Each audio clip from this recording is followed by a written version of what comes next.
semua ini sebenarnya adalah cara-cara dari neokomunisme yang ingin mengambil momentum untuk membangkitkan kembali komunisme di Republik ini.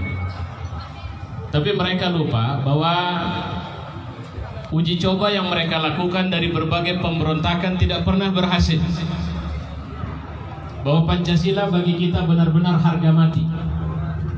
Mereka mencoba otak-atik dengan menyebut adanya Trisila, Ekasila maupun apa saja adalah mereka-mereka yang sangat layak kita curigai sebagai manusia-manusia yang ingin menghancurkan ideologi di negara ini, yaitu Pancasila. Pancasila adalah piagam bagi kita yang sebenarnya kita meyakini ini kekuatan yang menghidupkan kita selama ini. Kita terpapar dengan banyak negeri yang merasa lebih besar dan seenaknya saja masuk ke negeri ini, dan kemudian melakukan tindakan-tindakan yang kita tidak berdaya. Sampai-sampai ada orang-orang yang memimpin negeri ini tapi bermental pengkhianat, mengatakan bahwa rakyat di negeri ini tidak punya keahlian untuk mengerjakan proyek-proyek ini, maka kami panggil mereka kemari. Biadab ini orang, kurang ajar ini orang. Kenapa? Karena dia mengatakan seperti yang pernah dikatakan oleh Soekarno, bahwa sebenarnya walaupun Soekarno tidak mau itu terjadi, jangan pernah menjadi bangsa kuli. Tapi itulah yang terjadi hari ini. Mereka mengkulikan rakyat ini. Mereka mencoba menjadikan kita bangsa kerdil, menyatakan kita tidak punya kemampuan, tidak punya keahlian, tidak punya apa-apa. Kita tidak layak untuk menjadi bangsa besar. Kehebatan-kehebatan yang ada di negeri ini mereka hancurkan secara sistematis. Kekuatan teknologi mereka tidak ingin bangkitkan. Dan mereka ingin mengatakan ada satu ancaman yang sebenarnya itu harus dihabisi dari Republik ini. Itu yang mereka sebut dengan ancaman hijau. Ancaman yang datang dari umat Islam di Republik ini. Mereka sudah hampir berhasil. Mereka menyusup masuk ke barisan ormas Islam. Ada kekuatan ormas pemuda Islam yang kemudian begitu gagah perkasa untuk kemudian membubarkan pengajian, membubarkan majelis taklim, mengusir ulama dengan mengatakan mereka anti NKRI. Waktu itu kita tidak berdaya. Kita tidak tahu.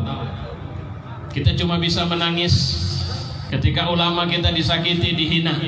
Saya bisa mengatakan, apa ada keberanian kita waktu ketika, walaupun kasusnya tidak mirip-mirip betul sih, ketika tokoh kita dari Medan Utara yang tadi baru bicara, ada kasus yang menimpa beliau. Di mana kita waktu itu? Persoalannya adalah uji coba keberanian. Iyalah, baiklah, ketika masih tubuh dia, masih si Anu, masih Habib Rizik, masih Habib Bahar, masih ustadz-ustadz yang lain, mereka rendahkan, mereka hinakan.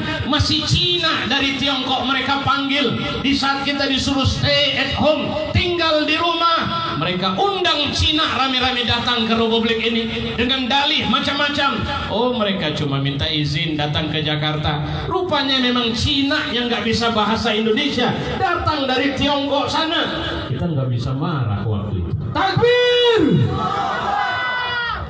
Lantas mereka merasa besar. Mereka mengira mereka sudah jadi gelombang besar. Ada yang bangga bilang, saya bangga jadi anak PKI. PKI menyusup anak-anaknya ini ke berbagai lini. Ada yang masuk partai, ada yang masuk ormas, ada yang jadi pengusaha. Bahkan Ustadz Alfian Tanjung dipenjarakan ketika mengatakan istana jadi markas PKI. Kita juga tidak bisa apa-apa waktu itu. Kenapa? Karena mereka sistematis. Mereka cerai-beraikan kita. Mereka buat kita tidak berdaya. Mereka buat saya menyimpan kedengkian kepada si Anu, rasa tidak suka kepada si Anu, saya merasa lebih pahlawan dari si Anu. Itu yang muncul di tengah kita. Tapi kita cuma keburu sendirian. Sampai saya pikir kita harus punya harga diri. Dan itu yang membuat saya yakin sampai hari ini Allah tidak sedang merencanakan negeri ini hancur. Allah sedang merencanakan negeri ini besar, negeri ini jaya. Allah tidak sedang merencanakan kebinasaan umat di negeri ini. Maka lahirlah momentum RUU HIP ini. Momentum ini harus jadi gelombang besar sama kita. Karena kalau saja momentum ini kita tidak melawan mereka. Di dalam khutbah Jumat di Masjid Agung Medan saya bilang begini. Mereka mengira mereka sudah besar.